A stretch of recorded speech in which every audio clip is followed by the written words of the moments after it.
Baik, sebelumnya Assalamualaikum warahmatullahi wabarakatuh.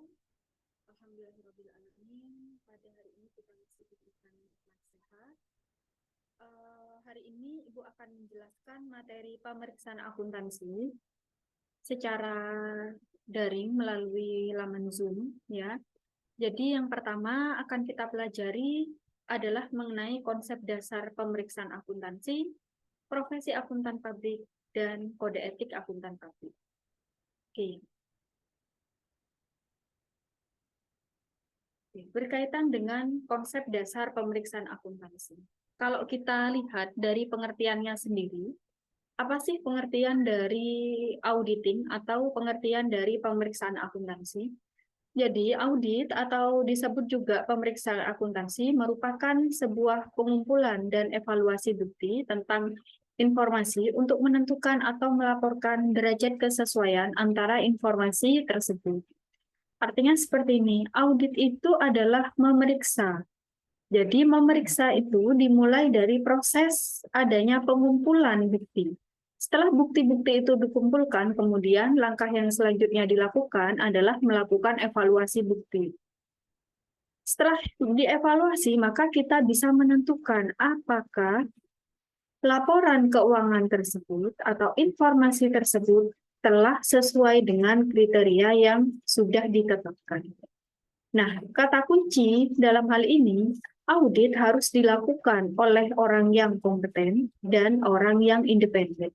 Jadi, kompeten dan independen ini melekat. Jadi, tidak boleh seorang auditor itu hanya mempunyai satu sifat kompeten saja, tapi dia tidak punya independensi, ataupun dia hanya independen saja, tapi dia tidak mempunyai kompetensi. Nah, kemudian kita sering mendengar istilah apa sih bedanya akuntansi dan auditing? Mungkin dari teman-teman di sini karena sudah pernah dapat mata kuliah pemeriksaan pengantar akuntansi, jadi Ibu rasa sudah paham ya terhadap akuntansi itu apa. Jadi akuntansi itu seperti halnya kita mengidentifikasi adanya kejadian-kejadian. Contoh dari adanya bukti transaksi, kemudian kita buatkan jurnal umum, kemudian kita buatkan buku besar, kemudian kita baru buatkan laporan keuangan. Tetapi itu berbeda dengan audit. Karena kalau audit itu kita dari laporan keuangan yang sudah disusun oleh manajemen, baru kita nilai. Jadi kita nilai apakah manajemen itu dalam membuat laporan keuangan itu sudah sesuai dengan standar. Itu adalah audit. Jadi kalau akuntansi tujuannya untuk menyusun serta mendistribusikan laporan keuangan, sedangkan kalau audit untuk menyatakan apa sih pendapat terhadap kewajaran laporan keuangan? Laporan keuangan yang disajikan oleh akuntan itu wajar atau tidak wajar? Itu bedanya ya antara akuntansi dan audit. Maka berbeda pula pihak yang bertanggung jawab. Kalau akuntansi, pasti yang bertanggung jawab itu adalah manajemen. Sedangkan kalau auditing yang bertanggung jawab itu adalah auditornya sendiri. Jadi kenapa kok akuntansi yang bertanggung jawab itu adalah manajemen? Karena dalam hal ini manajemen yang membuat laporan keuangan itu. Jadi auditor hanya sebatas memeriksa dan tanggung jawab auditor hanya terbatas pada laporan audit yang sudah diperiksa. Kemudian audit, jasa-jasa audit. Jadi secara umum jasa-jasa audit itu terbagi menjadi tiga. Yang pertama adalah jasa assurance atau jaminan, yang kedua adalah jasa assurance lainnya, dan yang ketiga adalah jasa-jasa non-assurance. Jasa assurance atau jaminan itu adalah jasa yang diberikan oleh profesional yang tujuannya untuk memberikan jaminan terhadap adanya pengambilan keputusan. Contoh, jika di bank, misalkan bank yang bentuknya sudah PT dan sudah terbuka, atau misalkan PT BRIS TBK, ya misalkan BSI ya, BSI itu kan untuk kode sahamnya masih tertulis bukan kode BSI ya, tapi BRIS. Nah, Contohnya BSI itu perusahaannya sudah terbuka, atau misalkan BRI itu sudah terbuka. Nah, maka jasa-jasa yang disediakan adalah jasa assurance. Jasa assurance itu berarti jasa yang disediakan oleh KAP. Tujuannya apa? Tujuannya biar investor yang ada di luar perusahaan itu juga memberikan jaminan kepercayaan itu ya.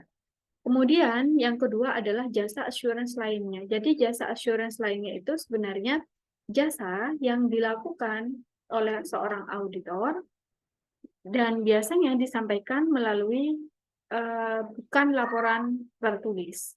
Sedangkan yang ketiga jasa non-assurance. Jadi jasa non-assurance itu adalah jasa di luar auditing. Jasa-jasa di luar auditing itu adalah jasa misalkan untuk pembukuan atau jasa konsultasi perpajakan dan lain-lain. Nah, kemudian jenis-jenis audit. Jadi ada yang namanya audit operasional untuk memastikan apakah perusahaan atau bank itu sudah beroperasi sesuai dengan standar atau belum.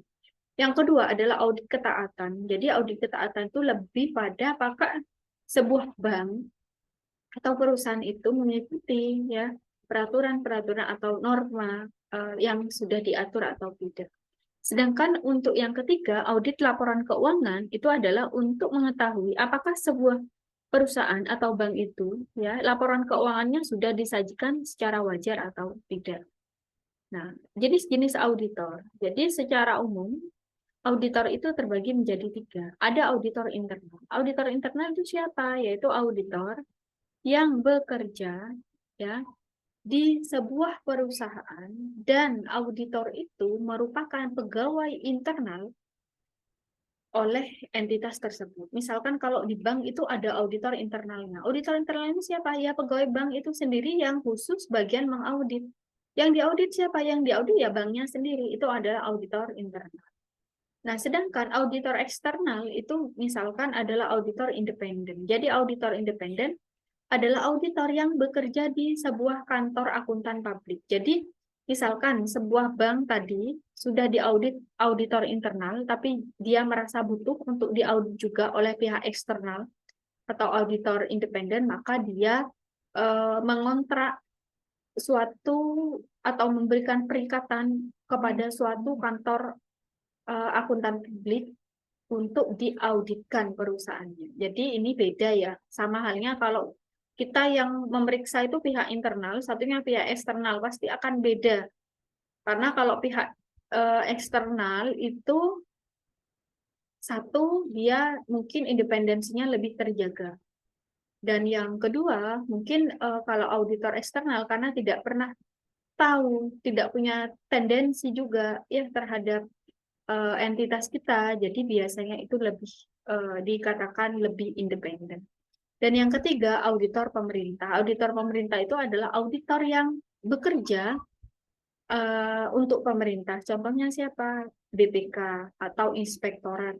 Nah, itu biasanya untuk di ranah-ranah pemerintah. Contohnya kalau di kampus ini ada auditor pemerintahnya dari BPK.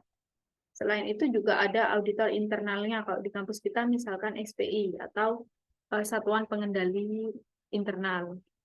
Nah, seorang auditor itu dalam bekerja itu harus mempunyai atau menerapkan kode etik. Kode etik itu diatur di IAP atau Ikatan Akuntan Publik Indonesia yang terdiri dari 4 komponen, yaitu mengenai prinsip etika, aturan etika, interpretasi aturan etika, serta tanya jawab.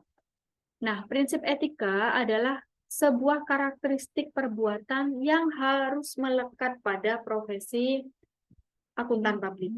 Nah, contohnya, seorang akuntan publik itu harus mempunyai tanggung jawab profesi. Dia juga harus bekerja untuk kepentingan umum atau publik, walaupun yang membayar itu adalah pihak entitas.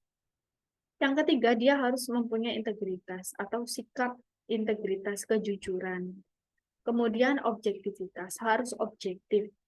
Menuliskan apa yang ada di laporan itu sesuai dengan apa yang dia lihat dan dia temukan. Tidak boleh ada suatu intervensi. Kemudian selanjutnya adalah kompetensi. Kompetensi itu adalah kompetensi yang harus dimiliki oleh seorang auditor.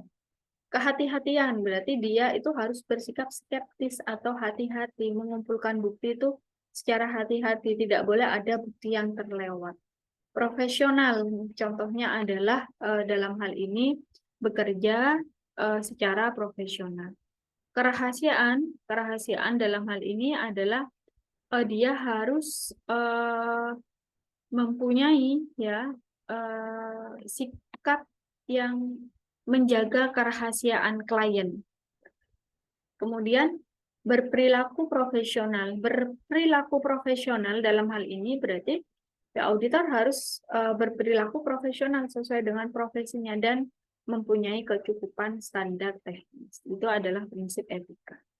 Nah, aturan etika terbagi dari 5 aturan etika, yaitu bagian independensi, integritas, dan objektivitas. Jadi seorang auditor harus bersikap independen, mempunyai integritas, serta objektif. Dia juga dalam bekerja harus memperhatikan standar umum. Juga dia mempunyai tanggung jawab kepada klien atau kepada orang yang membayarnya, kepada rekan sesama auditor. Kemudian harus mempunyai tanggung jawab, ya. Kemudian tanggung jawab itu juga kepada tempat praktek kantor auditor yang lain. Jadi harus menjaga etika seperti itu. Nah, jadi aturan etika itu di dalamnya akan menyediakan mengenai bagaimana peraturan etika yang harus diterapkan. Biasanya ya